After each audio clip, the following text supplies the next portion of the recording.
Bonjour et bienvenue à une autre capsule de la foi en action des paroisses de Mascouche. Alors, je suis Bob Quentin, puis il me fait plaisir de me joindre aux voix de 4 belles personnes qui sont Claude, Stéphane, Marina et Marcel Marie, qui, cette semaine, nous ont présenté leur signification de l'aumône. Alors, c'était intéressant de voir que l'aumône pouvait représenter des gestes de partage, des moments où on peut être charitable, et aussi un rappel que Dieu aime celui qui donne avec joie. Alors, je me suis inspiré de nos 4 personnes cette semaine pour vous produire cette capsule. D'entrée de jeu, je voulais qu'on se rappelle ensemble que tout dernièrement, la journée du 1er mars 2021, mais c'était la journée internationale des compliments. C'est le fun, je ne savais même pas que ça existait, cette journée-là. Et pourtant, vous et moi, on fait des compliments sur une base régulière aux gens. Et on sait qu'un compliment, lorsqu'il est vrai et lorsqu'il est sincère, il peut apporter beaucoup de bien dans la vie d'une personne. On sait qu'un compliment, eh bien, ça touche, ça berce, ça nous réconforte, ça nous remonte.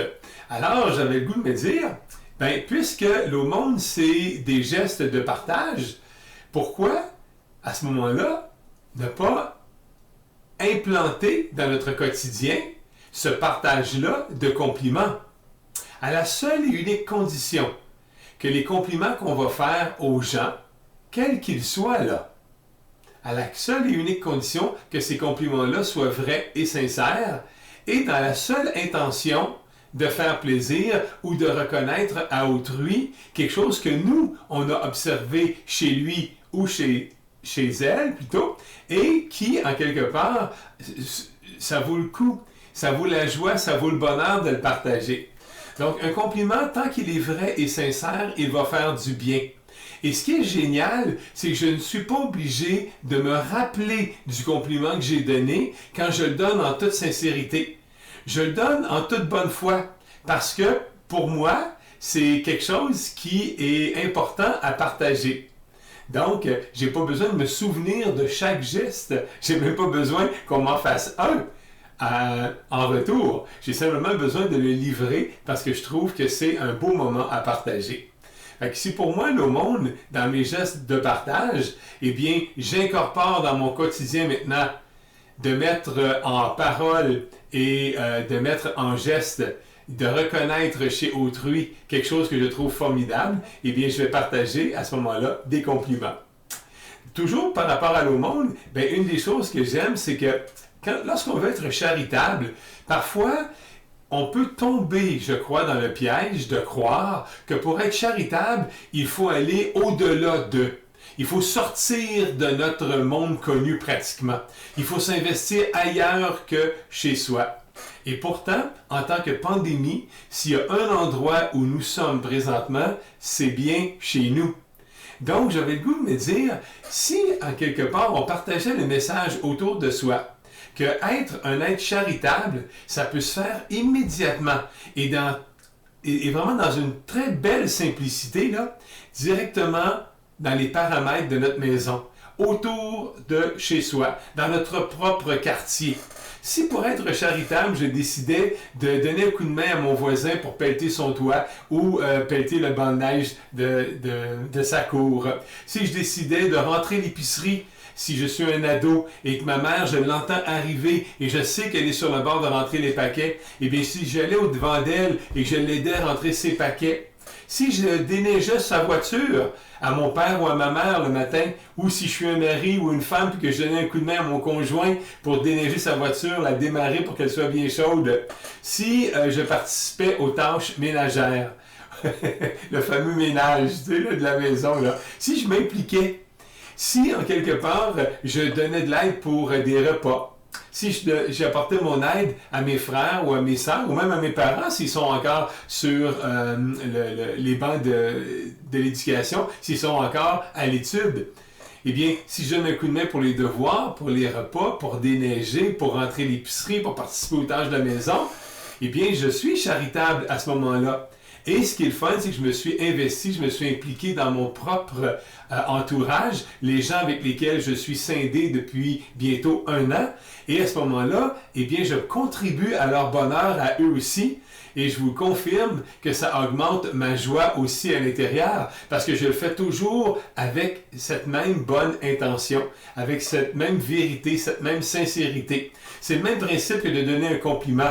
Lorsque je vais rendre service, lorsque je veux devenir un être charitable, lorsque je veux offrir ma charité à quelqu'un, eh bien, il faut que je le fasse en toute bonne foi, sans aucune attente en retour. C'est la beauté de la chose. Je le fais parce que j'y crois, je le fais parce que ça me fait du bien à la base, et c'est ça que je recherche en quelque part, que ce soit bien à l'intérieur de moi, et ce bien-être-là va rayonner à l'extérieur de moi. Fait que voilà, c'était mon deuxième exemple pour la partie devenir un être charitable.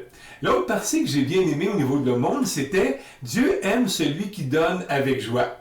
Eh bien, j'aime cette partie-là parce que ça me rappelle que nous, pas tout, on recommence, que nous, les êtres humains, nous sommes 2 parties, dans le fond. Nous sommes la partie être humain et nous sommes la partie être divin. Parce que, en quelque part, on vient directement de cette source-là qui est Dieu et qui nous fait don de la vie. Alors, en tant qu'être humain, puis en tant qu'être divin, une des choses que je me suis rappelé, c'est qu'il y a une anecdote, ou pas une anecdote, mais il y a un principe qui dit ceci: lorsque je me regarde, je me désole, et lorsque je me compare, je me console. Ça nous arrive à tous les êtres humains. À un certain moment donné, la vie nous fait une jambette, on se retrouve au sol, puis là, bien, on se désole. Ça nous prend un certain moment parfois pour se remonter. Eh bien, cette phrase-là, qui dit que Dieu aime celui qui donne avec joie, bien, je me dis qu'on a un bon moment en ce moment pour appliquer un des principes qu'un auteur que j'adore, qui s'appelle Og Mandino.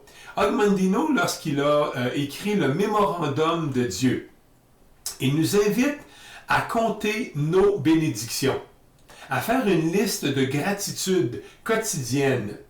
Puis on sait que la prière qui nous est amenée par l'Église nous recommande aussi de rendre grâce pour les belles et bonnes choses qui nous arrivent dans la journée. Donc, si présentement, après 1 an de pandémie, à l'intérieur de moi, j'ai tendance à aller vers « je me regarde et je me désole », bien, ça devient intéressant de prendre le temps pour se consoler, de mettre notre regard et de faire la liste des bénédictions que nous avons à tous les jours. Est-ce que la journée a été belle au niveau de la météo? Est-ce qu'il y a des gens qui m'ont dit bonjour? Est-ce que j'ai eu un téléphone de quelqu'un que j'apprécie énormément? Est-ce que quelqu'un m'a fait un compliment? Est-ce que quelqu'un m'a rendu service? Est-ce qu'aujourd'hui j'ai accompli un travail pour lequel je me suis même moi-même émerveillé? Est-ce que je suis rentré dans les délais pour tel projet? C'est là. Est-ce que j'ai eu l'idée que ça me prenait pour solutionner telle problématique? Est-ce que mes enfants et ma femme sont en santé? Est-ce que ma voiture a bien démarré malgré le froid? Est-ce que le repas était chaud et succulent et j'ai adoré en avoir une deuxième assiette? Il y a beaucoup de petites choses dans la journée qui peuvent, en quelque part, mettre de l'air en dessous de nos ailes. Et Og Mandino nous rappelle, dans le Mémorandum de Dieu, de prendre le temps de compter nos bénédictions. En terminant, eh bien, je voulais dire merci à Claude, Stéphane, Marcel-Marie et Marina de concevoir ces capsules à toutes les semaines qui nous servent de phare, qui nous servent de guide à travers la multitude de choses qui se passent autour de nous. Grâce à ces 4 belles personnes, on a un genre de plan qui va nous permettre de tenir la route. Et ça me fait plaisir de me joindre à eux pour partager ces petits moments-là avec vous, que je trouve vraiment génial. Donc, en terminant, je m'excuse, c'est mon téléphone, je viens de le fermer. Pardon, ça arrive parfois à tous les êtres humains. On est comme ça. En terminant, je voulais vous offrir deux petites choses qui, pour moi, m'ont fait du bien. Le premier, c'est le film Arctique. Il est présentement sur Illico, il est gratuit, bien sûr. Et dans ce film-là, eh bien, vous allez voir que tout ce qu'on a vu ensemble dans les derniers mois, là, ça va bien aller. Le don de soi, la partie où est-ce que tout se fait un pas à la fois. Tombe 7 fois et relève-toi 8 et tu seras gagnant. La partie de l'être humain qu'on peut développer au niveau de l'altruisme, penser à autrui tout en pensant à soi. Eh bien, le film Arctique, il répond aussi à cette partie. Lorsque je me regarde, je me désole. Lorsque je me compare, je me console. Et c'est un film que j'ai adoré, qui remet en perspective les priorités de la vie et combien confortable on peut être parfois lorsqu'on est vraiment bien entouré, bien au chaud, avec un toit solide au-dessus de la tête. Donc, ce serait ma première recommandation de la semaine. La deuxième, c'est un bouquin qui m'a grandement touché et qui m'a transporté pendant plusieurs mois. Ce livre-là m'a habité. Ça s'appelle « 3 tasses de thé ».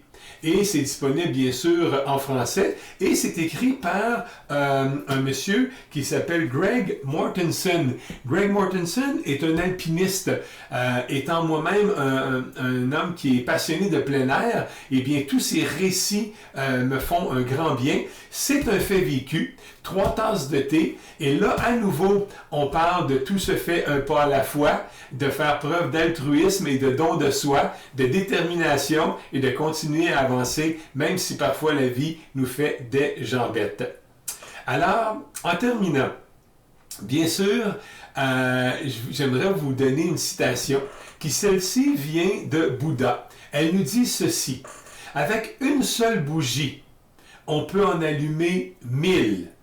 Et la bougie qui m'a servi pour allumer les 1000, elle, ça diminuera en rien sa longévité. Sa flamme, sa lumière va me permettre d'allumer minimum 1000 bougies. La joie et le bonheur ne diminuent jamais lorsqu'ils sont partagés. » Alors, c'est un enseignement de Bouddha.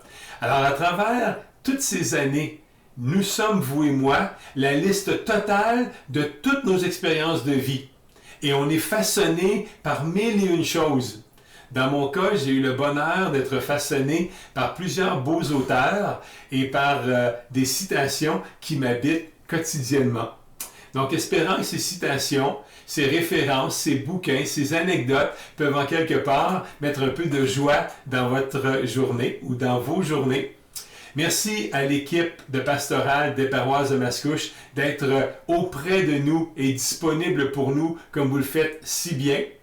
Je vous dis namasté en vous rappelant que ça signifie « Je vois le divin en vous ». Je vous continue à avancer un pas solide à la fois, avec foi et conviction. Et on se rappelle de bien ancrer dans notre esprit que ça va bien aller. Alors, au plaisir de vous retrouver très bientôt. À bientôt et demeurez en santé dans tout ce que vous accomplissez. Salut!